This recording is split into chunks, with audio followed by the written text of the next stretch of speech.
Hi guys, Steve here in Palm Springs. It's January 8th, 2025. I had my follow-up appointment with my cardiologist yesterday. He prescribed some new medications. He's taking me off of one and replacing it with something else. So I'm here at Walgreens in Palm Springs. Just picked up my prescription and thought I'd give you an update on where I am now, 3 months after getting out of the hospital following my heart artery stent operation or procedure. And even though I've always had a really healthy diet, the one thing I probably shouldn't have been eating was ice cream. So much ice cream. I was totally addicted to ice cream, ate it every day. So after my heart procedure, I just completely went cold turkey on ice cream. I haven't had any ice cream in over 3 months. And the reason I stopped doing that, and I also cut out some other things that maybe weren't so bad, but I just thought, let me just go completely vegetarian. I've really followed all the rules that nutritionists recommend for people who have clogged arteries and high cholesterol. And so my goal was to see if I could lower my cholesterol just by changing my diet. Well, I was able to lower my bad cholesterol, my LDL, quite a bit. It's now in the good range. It's now in the green, which they consider good. And so I was pretty happy about that. But the weirdest thing is, my good cholesterol, which is your HDL, has always been fine. It's never been high. I mean, it's been maybe borderline, but it's always been in the green range or the good range. This time, all of a sudden, that went down. And that's actually supposed to be high, but it was actually too low. And so now that was in the red. So they kind of switched places.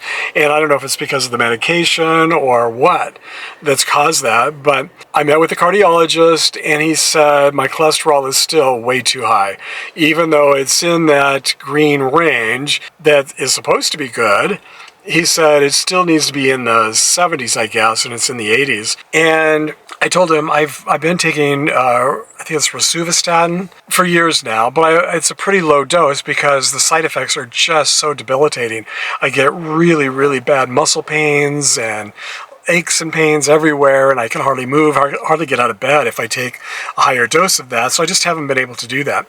So he just prescribed another medication that's supposed to work with a statin. He said it's not a statin, but apparently it's very, very effective usually working with a statin to lower the cholesterol. And he said it should lower it by about 20%. He said that'll be perfect.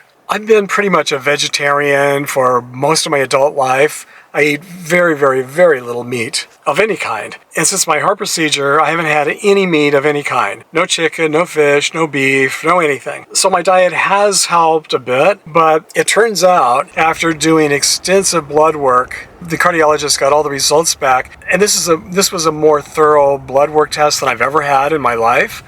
And he said it clearly shows that my cholesterol is due to genetics, genes, heredity.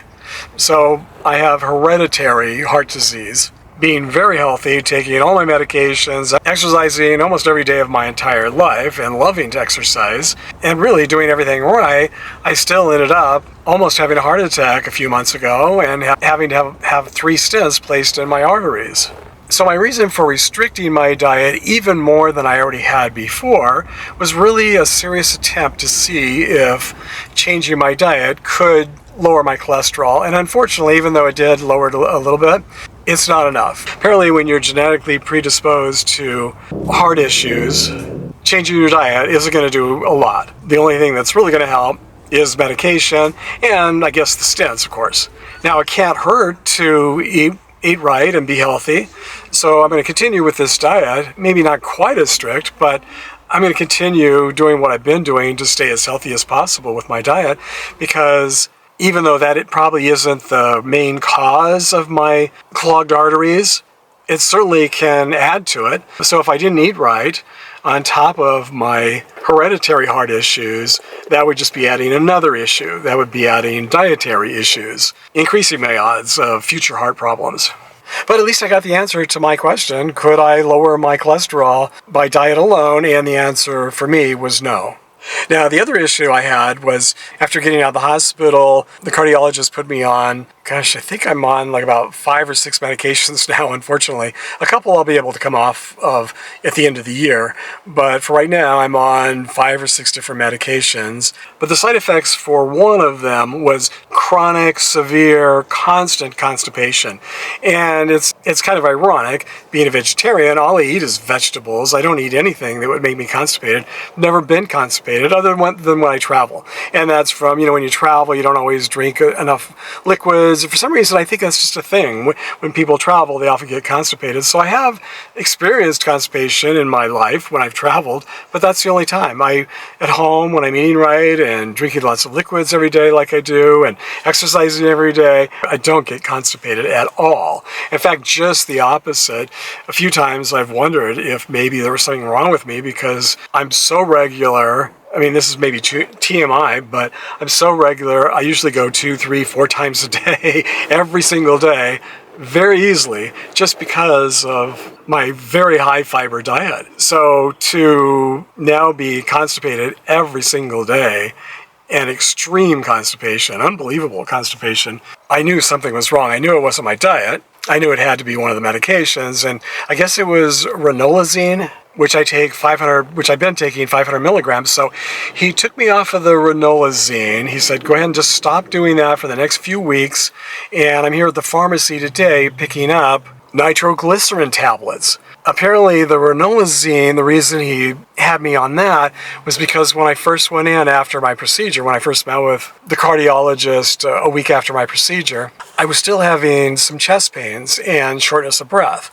And apparently that's not uncommon, and it wasn't severe chest pains or anything, not like what sent me to the hospital to begin with, but enough that I could feel it, and it didn't feel normal, and they were saying that can sometimes be caused by the other medications. So it's very weird how all these medications interact with each other, and you have to take one medication to counteract the side effects of another medication. It's bizarre. But he put me on the ranolazine to take away the chest pain, which was minor, but still there. So he said I should be able to live without it. We're going to try going without it for 3 weeks, but he did prescribe the nitroglycerin just in case the pain gets severe or very painful. He said, don't go back on the ranolazine. He goes, just take the nitroglycerin, and then I would have to call him or 911, I guess, if it gets really bad and persists, but it probably shouldn't. And then I also discovered, I asked him, I said, well, why do I still have any pain at all, in addition to or shortness of breath, in addition to what I get from the medication? He said, well, sometimes there are smaller arteries, and I remember him telling me this, but I didn't understand it when I was in the hospital. He said there were 2 arteries that they couldn't put stents in because the blockage was too small. Well, I thought he meant that the blockage, the cholesterol clogging just hadn't built up enough yet that it really needed a stent.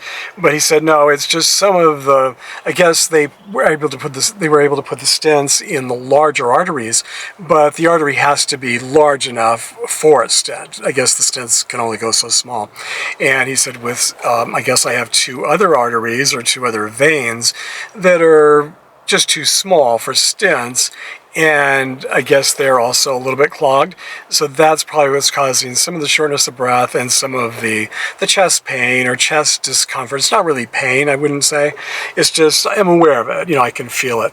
And so he said it's probably coming from that, if not just the other medications that I'm taking that can sometimes cause the chest discomfort. And so we'll find out if that works or not. I hope it does. That would be nice if we could lower the cholesterol without those very painful side effects. My cardiac rehab ended a couple of days ago.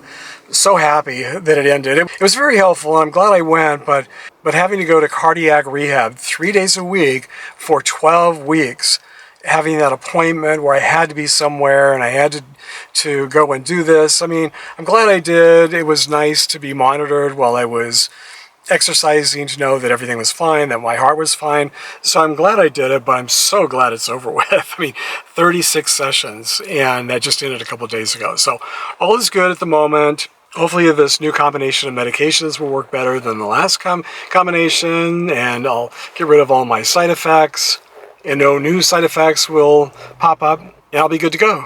So I just wanted to give you an update and share that with you for those of you who are interested, and for those of you who have had similar issues. And I know there are a lot of you because you left lots of comments over the last couple of videos that I made about my procedure. So as always, thanks for joining me today, and I'll hope to see you all on the next video.